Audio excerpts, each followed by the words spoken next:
Semana passada eu falei muito sobre o nosso serviço dentro da comunidade. Falei muito sobre o que nós podemos fazer aqui dentro. Falamos sobre o quanto Deus nos preparou, o quanto Deus nos justificou, nos tornou justos, nos tornou aptos para servir pessoas. Porque Deus não quer o nosso serviço, Deus nos preparou para servir pessoas. Eu comentei que quem está lá fora cuidando dos carros, está cuidando para Deus ou para as pessoas? Para as pessoas. Quem está lá embaixo cuidando das crianças agora, está cuidando para Deus ou para nós pais que estamos aqui? Para nós pais. Por quê? Porque Deus o capacitou para servir pessoas. Pessoas. Então, nós fomos abençoados por Deus para servir pessoas, e isso é servir a Deus. Mas nós vamos continuar e encerrar então esse tema, como servir a Deus. E hoje eu quero sair um pouco da igreja. Eu quero trazer o servir a Deus lá fora, na sua vida secular. Vamos ouvir? Primeiro ponto, o que é ministério? Diga assim comigo, o que é, mais forte, diga o que é ministério. Você sabe o que é ministério? Olha, eu sei, ministério é o ministério de louvor, ministério é o ministério de dança, ministério é o ministério não sei do que, né? Lá numa igreja, eu estava ouvindo um pastor falar, que ele estava pregando, falando assim: irmãos, não se contenham, se Deus te deu uma ideia, se Deus te deu algo para fazer, vai e faça, não fique esperando, vai e faça. E chegou um irmãozinho no final para ele e falou assim: pastor, o senhor falou porque não é para esperar, eu vou começar a fazer, eu vim te avisar só que eu vou começar. Ele falou: tudo bem, o que você vai fazer, filho? Ele falou assim: ó, eu vou começar um ministério de evangelismo nos velórios. Aquele pastor: nos velórios, filho? Né? Não, eu vou lá nos velórios, Deus me tocou para fazer isso. Eu falei, acabei de dizer que eu não ia travar ninguém, né? Então, vai, né? E aquele pastor contando o testemunho, o dia que eu estava ouvindo ele pregar, ele falou assim, ele ganhou muitas almas nos velórios, e formou um time, uma equipe, que ia nos velórios, procurava saber quando as pessoas tinham morrido, e iam lá, e eles prestavam apoio à família, eles cuidavam dos familiares, eles consolavam, se tinha que chorar, eles choravam junto, ficavam lá juntos, e no final falavam de Jesus, e naquele momento as pessoas aceitavam Jesus. Então, existem os ministérios de velório e tudo mais aí, né? Mas o que é um ministério? O que de fato é um ministério? A Bíblia traz duas palavras gregas para ministério. A primeira palavra é diaconia. Da onde vem o termo? Diáconos. Diaconia. Existe uma outra palavra que é liturgia. Leiturgia, se escreve, né? Que vem também, origina a liturgia nossa. Essas duas palavras têm significados muito semelhantes. Predominantemente, a palavra servir em grego, nas duas palavras, a palavra ministério em grego, nos dois sentidos é servir. A palavra significa servir. Diga assim para mim: ministério é servir. Mas olhando mais a fundo os significados, um deles me chamou muito a atenção. Um dos significados de liturgia, que significa assim: qualquer serviço, ou melhor, todo e qualquer serviço. Todo e qualquer serviço. Eu vou te contar uma frustração que eu tive pessoal. Muito tempo eu caminhava sabendo que Deus me chamou para algo, mas a vida vai preparando algumas coisas e você vai entrando, e daqui a um pouco eu comecei a fazer o meu curso na faculdade, e daí depois do curso, no meio do curso ali eu encontrei um concurso, passei no concurso, aí depois do concurso apareceu uma empresa, e eu peguei a empresa, e fui me envolvendo com essas coisas, mas dentro de mim eu ficava assim: e meu ministério? E aquilo que Deus me chamou para fazer? Onde que vai ficar? Então eu comecei a ter dúvidas, comecei a ter frustrações a respeito disso, porque eu pensava comigo, eu estou tão ocupado com o meu trabalho, eu estou tão ocupado com os meus afazeres, que eu não estou exercendo o meu ministério. E se eu não estou exercendo o meu ministério, logo Deus vai me cobrar. E eu ficava, remoendo isso. Deus vai me cobrar aquilo que Ele me deu. Ele vai me cobrar por não ter feito mais, por estar ocupando o meu tempo com o trabalho, com a vida secular, com os tesouros da terra. Eu ficava preocupado com isso, falando, meu Deus, eu preciso me dedicar mais a isso aqui, mais às coisas espirituais, para que eu possa então começar a juntar também os meus tesouros no céu.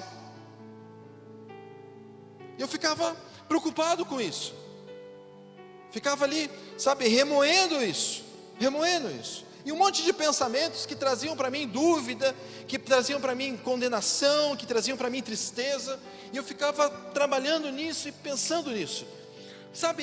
Eu descobri algo, meu irmão. Quando você está vivendo na lei, quando você está caminhando na lei, por mais que você faça algo, parece que nunca é bom o suficiente. Você tem que fazer mais, e você tem que fazer mais, e você tem que fazer mais, e você tem que fazer mais. Se você ora meia hora num dia, daqui a um pouco você está assim, não, estou orando só meia hora não está bom, eu tenho que orar 1 hora. Aí você ora 1 hora, não, 1 hora também não está bom, eu tenho que orar 1h30. E daqui a um pouco já está orando 2, e daqui a um pouco 3, e daqui a um pouco 4, e daqui a um pouco você acha que não está bom ainda, e tem que orar mais, porque nunca vai estar bom. Você começa a ler um capítulo da Bíblia, aí você ouviu falar que o outro irmão já lê 5 capítulos por dia. Aí você, não, quero ter que ler 5, porque eu estou lendo menos do que os outros. Aí você já ouve falar que um irmão leu a Bíblia toda no ano todo. Aí você já tem que ler a Bíblia toda também. Fala, não, eu tenho que me programar. O outro já leu a Bíblia em meio ano. Aí você já fala, meu Deus, eu estou para trás. E parece que você sempre está para trás, e você sempre tem que fazer mais. Por quê? Porque a lei, ela exige de você coisas que você não consegue fazer. Eu trabalhava, eu fazia, eu caminhava, mas sempre parece que eu estava fazendo pouco. Sempre eu estava fazendo pouco, sempre não estava fazendo o suficiente. Parece que Deus sempre estava esperando mais de mim, sempre queria mais de mim. Então eu percebi que eu estava caminhando aonde? Na lei. E foi uma libertação. Eu falei, puxa vida, agora os meus olhos estão abertos para entender o que o Senhor tem para falar sobre isso. Então, nós temos uma mania de espiritualizar aquilo que não é espiritual e de tratar como secular aquilo que é espiritual. Eu falei semana passada, quem é digno para levar um copo d'água para outra pessoa?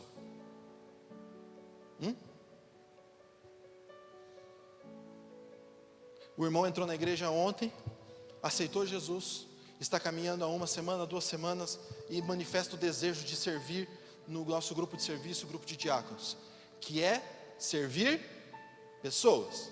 Concorda comigo? O grupo de diáconos, ele nos ajuda aqui. Quando eu estou com sede, o que eles fazem? Me trazem um copo d'água. Quando você chega com o seu carro, eles devem te ajudar a estacionar. Pelo menos deveriam, né? Ajudar no serviço, ajuda a cuidar das portas. Para quê? Para que as crianças não entrem, não saiam do templo, não se percam por aí. E eu te falo, quanta espiritualidade tem que ter uma pessoa para trazer um copo de água para outra? Quanta espiritualidade tem que ter um irmão para colocar um coletinho refletivo e ficar lá na frente cuidando dos carros, ajudando os irmãos a desembarcar num dia de chuva com o guarda-chuva? Com quanta espiritualidade precisa disso? Não, ele faz parte do santo grupo da igreja. Percebe como nós espiritualizamos aquilo que não é espiritual?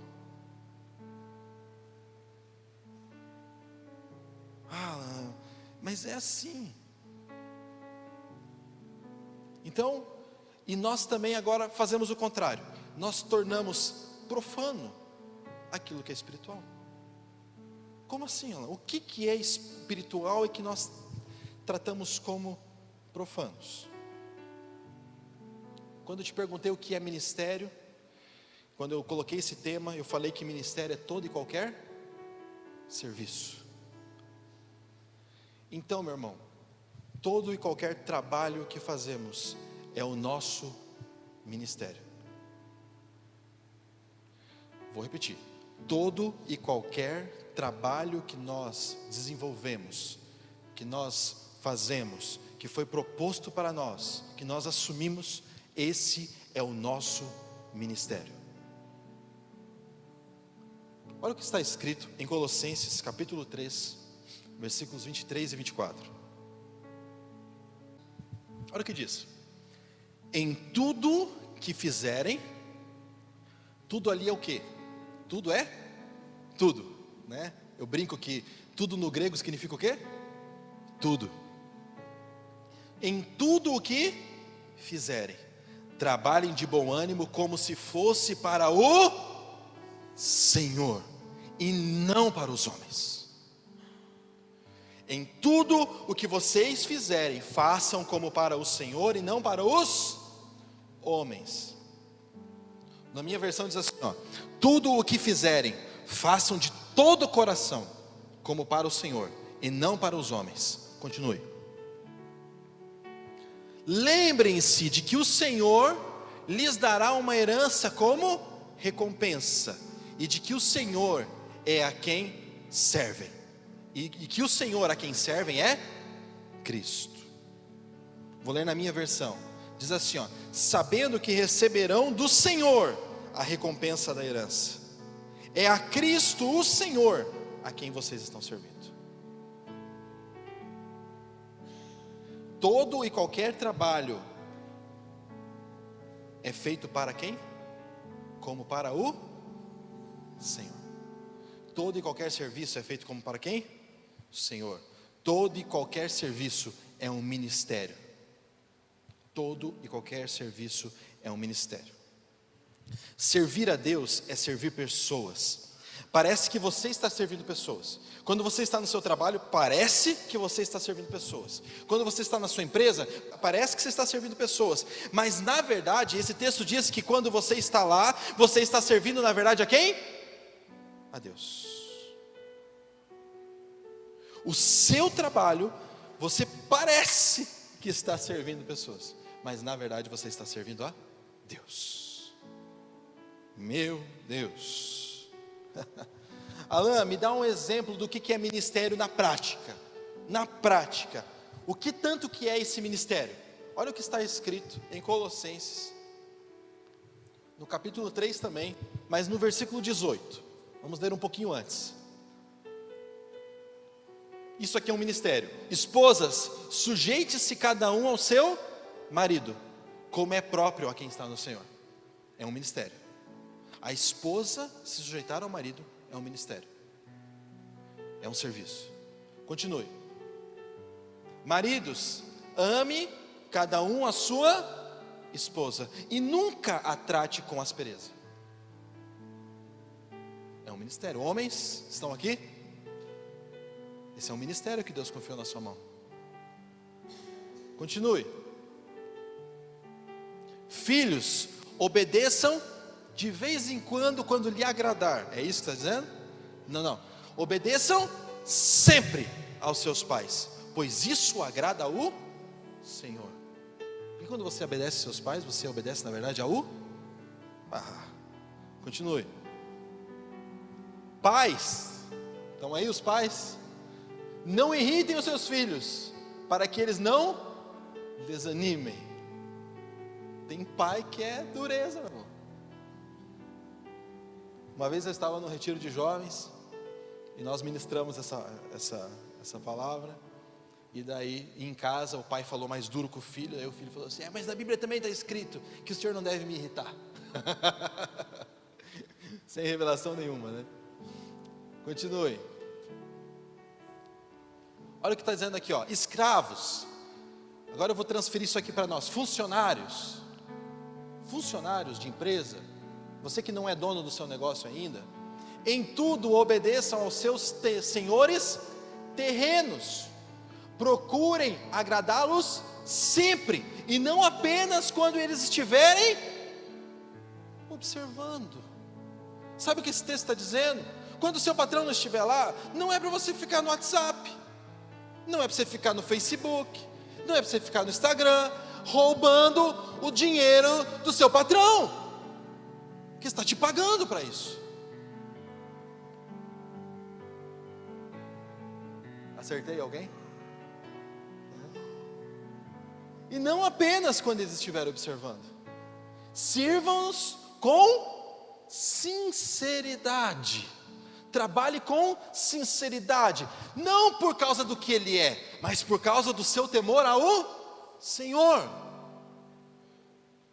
Continue. E tudo o que fizerem, trabalhem de bom ânimo, como se fosse para o Senhor e não para os homens. Por que você falou, Alan, que tudo isso aí é ministério? Porque esse texto está falando, eu estou lendo o texto todo agora, está falando sobre ministério, sobre serviço. Continue. Olha o que diz ainda. Lembrem-se de que o Senhor lhes dará uma herança como recompensa, e de que o Senhor a quem servem é Cristo. Continue.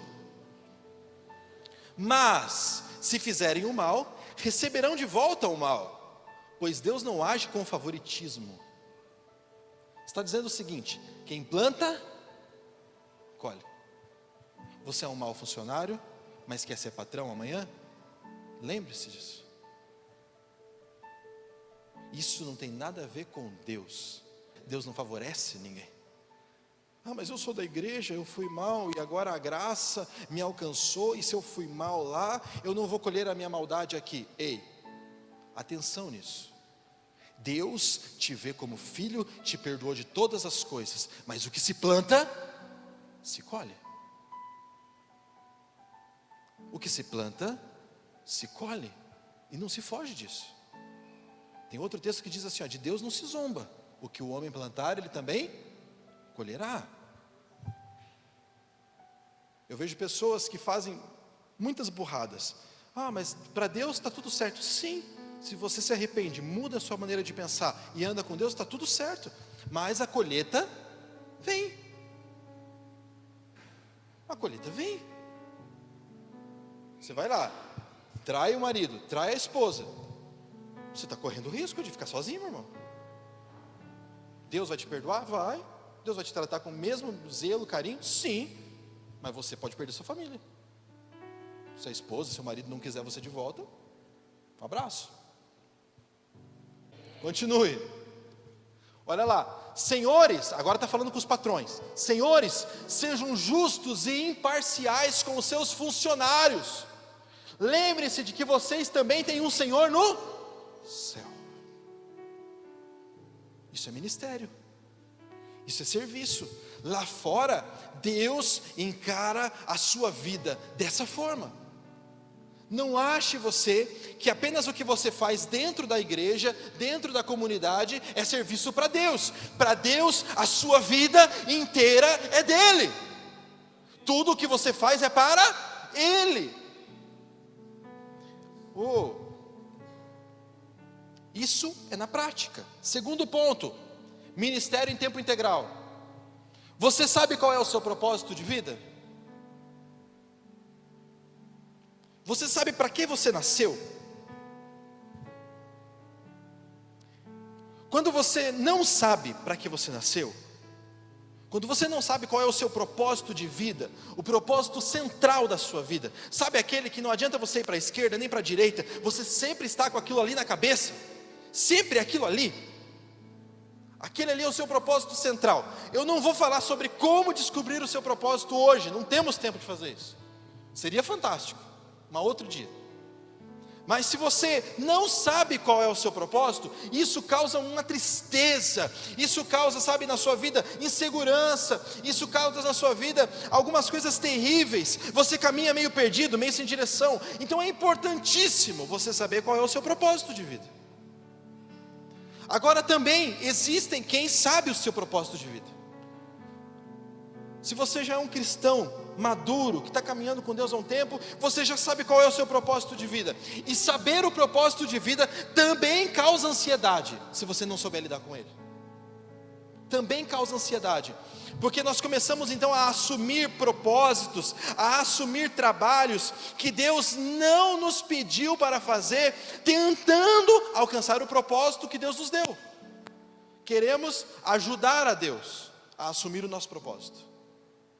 Então, se nós sabemos o nosso propósito, nós também temos que começar a lidar com essa insegurança, com essa ansiedade, com essa tentativa de ajudar a Deus. eu não vou ler, eu vou só falar. Vou fazer um resumo aqui da vida de José. Quantos conhecem a história de José, do Egito? Amém? Depois dá uma lidinha lá na Bíblia, Gênesis. Vamos fazer uma recapitulação aqui. José, muito novo, descobre o seu propósito de vida, através de sonhos. Deus lhe revela o propósito central da vida dele, que era ser o quê? Governador, ser líder. Deus colocou diretamente na vida dele, sonho. Agora vamos vamos desenvolver aqui o currículo de José. Vamos abrir o currículo de José aqui, o currículo profissional de José. Pense, qual foi o primeiro trabalho de José?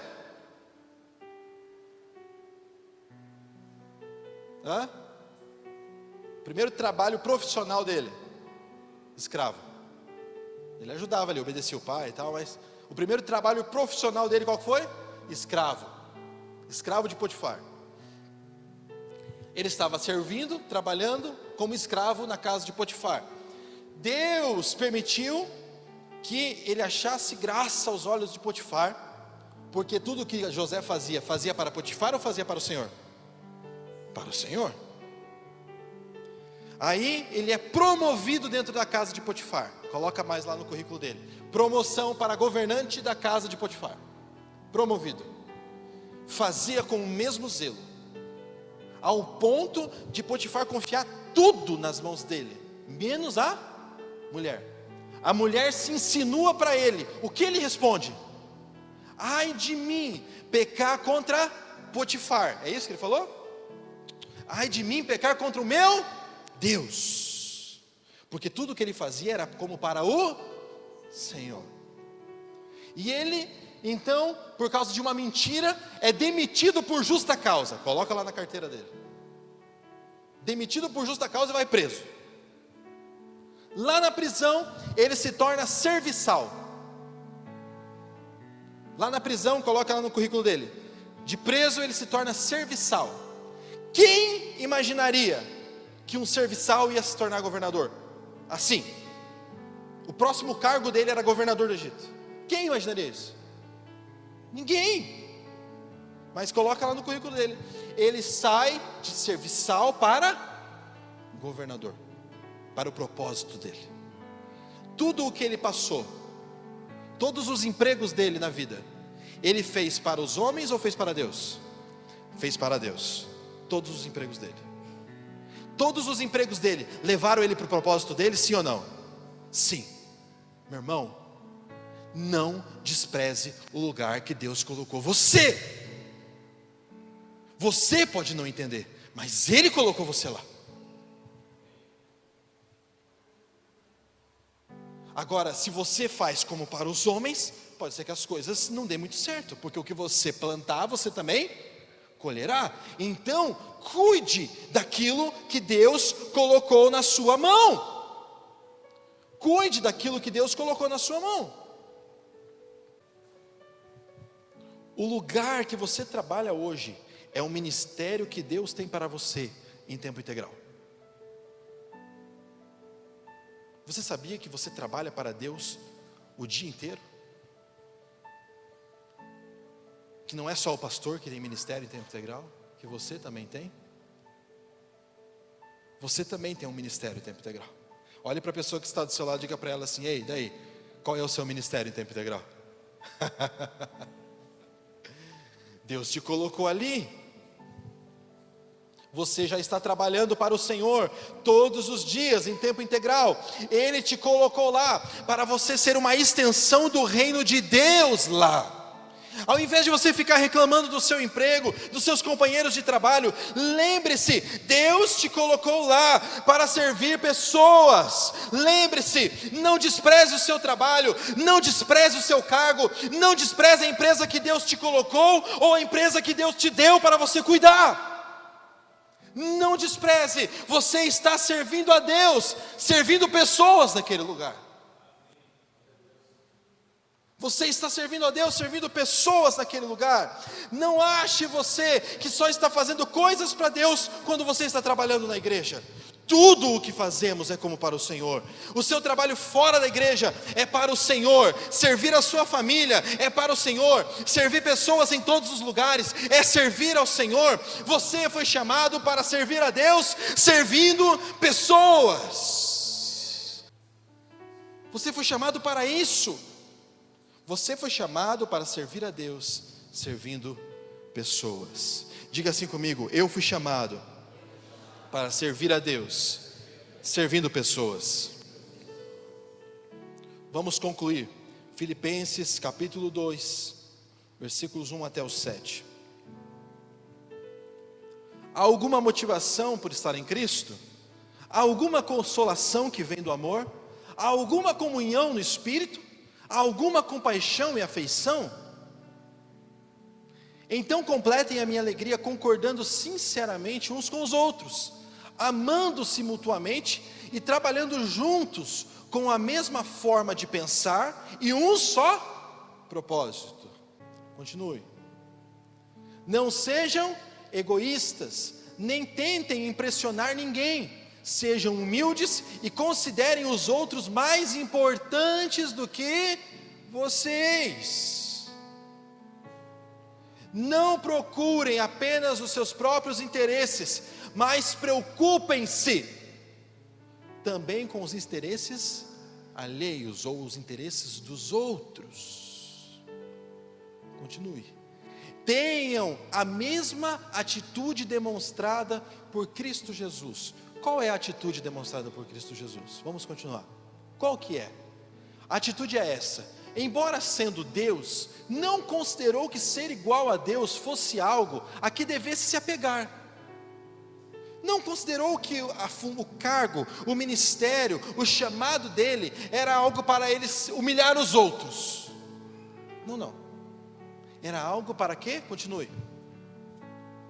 Em vez disso, esvaziou-se a si mesmo, assumiu a posição de servo, de escravo, e nasceu como ser humano. Meu Deus. Quando veio em forma humana, continue.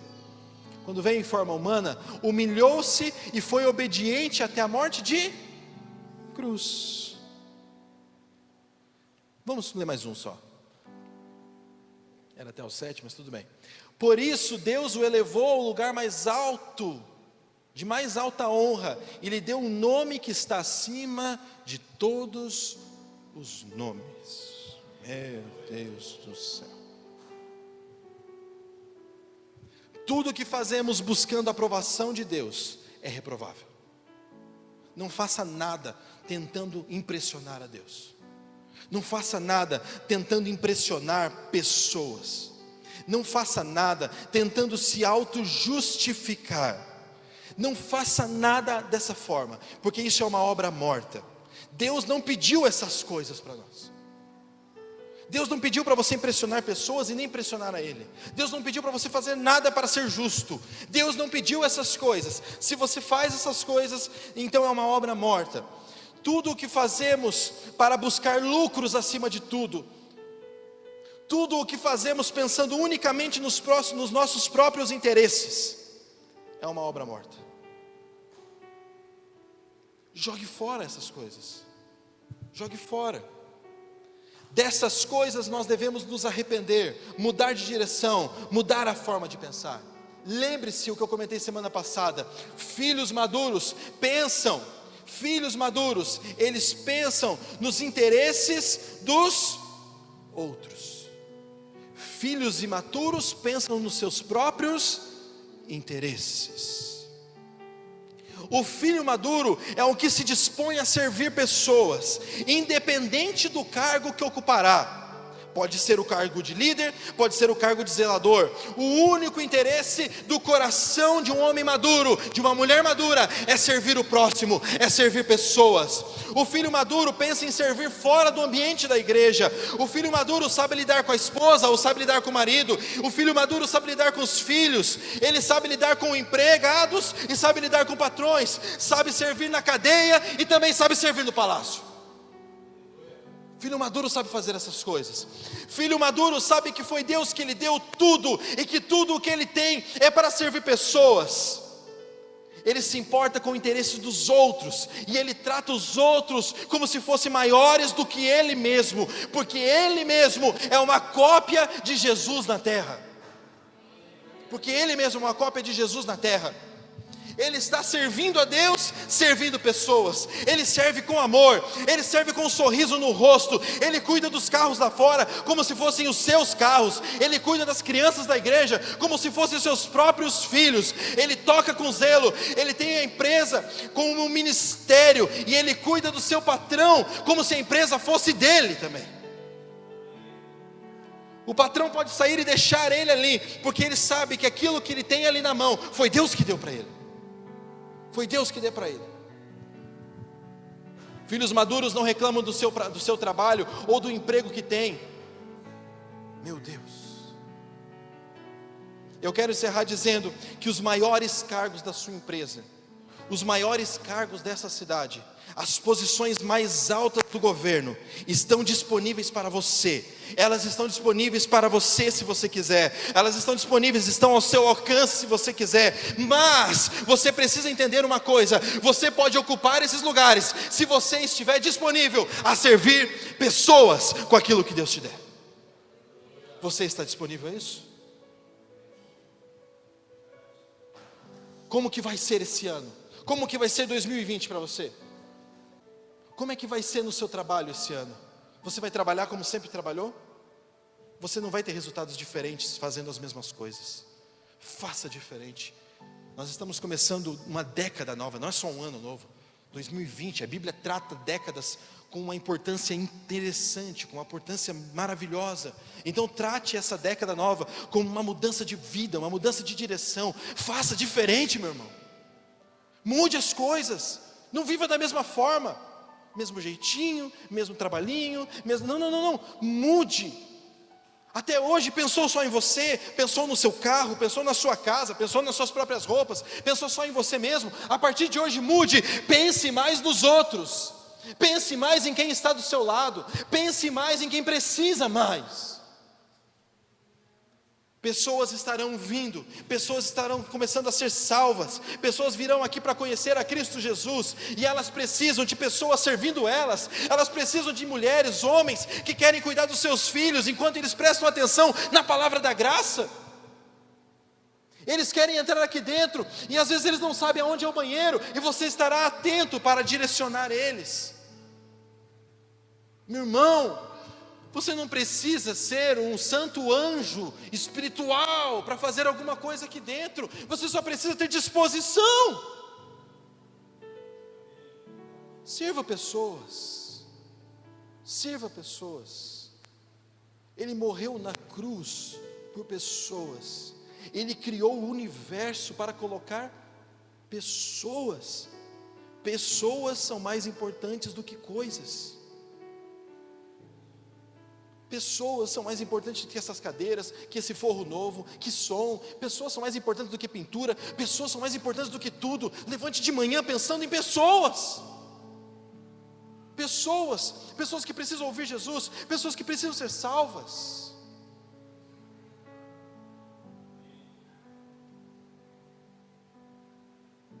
E tudo o que fizerem, façam como para o Senhor. Vamos ficar de pé.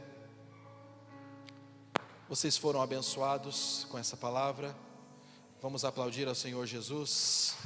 Amém.